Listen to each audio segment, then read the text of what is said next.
मनोहर अपने माता पिता के साथ एक छोटे से शहर में रहता था। वह एक कंपनी में काम करता था, जिसके पैसे से वह अपना खर्चा और अपने परिवार का खर्चा चलाता था। कुछ वर्ष बाद मनोहर की शादी हो जाती है। उसकी पत्नी का नाम रिया था। रिया एक बहुत ही लालची किस्म की औरत थी। रिया को जब भी पैसे मिलते थे तो वह तरह तरह के कपड़े और गहने खरीद लेती थी। वह जब भी किसी समारोह में जाती थी तो हमेशा नए नए कपड़े और गहने पहनकर जाना चाहती थी। जब उसके पास नए कपड़े और नए गहने नहीं रहते थे, तब वह अपने पति मनोहर से जिद करके खरीदवा लेती थी। उसकी लालच से उसका पति भी तंग आ गया था। मनोहर रिया को हमेशा समझाया करता था कि हमारी कमाई उतनी नहीं है कि मैं तुमको हर समारोह में जाने के लिए अलग अलग तरह के कपड़े और गहने खरीद कर लाया करूं। मगर रिया उनकी बातों को मानने के लिए तैयार नहीं होती थी। एक दिन जब रिया किसी समारोह में गई तो तब उसकी एक सहेली मनीषा उसके घर आई।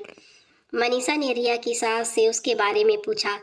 रिया की सास ने मनीषा को सारी कहानी बताई। मनीषा ने अब रिया को सबक सिखाने के लिए एक योजना बनाई।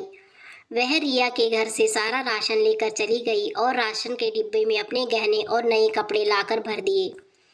जब रिया समारोह से वापस आई तब वह किचन के डब्बों में गहने देखकर बहुत खुश हो गई।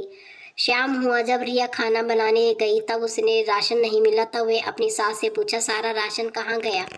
उसकी सास ने जवाब दिया, मैंने सारा राशन और घर का सामान बेचकर तुम्हारे लिए गहने और कपड़े खरीद लिए हैं। तुम बदलकर हर दिन नए गहने पहनो। रिया बोली, मगर खाने के बिना गहनों और कपड़ों का क्या करूँगी? तभी उसकी सहेली मनीषा आई और उसने रिया को बहुत सब कुछ समझाया कि यह तुमको सबक सिखाने के लिए किया गया था। अब रिया को समझ में आ गया था कि जीवन जीने के लिए सबसे ज़्यादा जरूरी भोजन होता है, ना कि बदल बदल के गहने और कपड़े पहनना।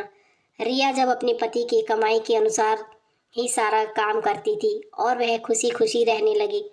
दोस्तों, इस कहानी से हमें ये सीख मिलती है कि हमारे पास जो भी है, जितना भी, हमें उसी में खुश रहना चाहिए। दूसरे की चीज़ का लालच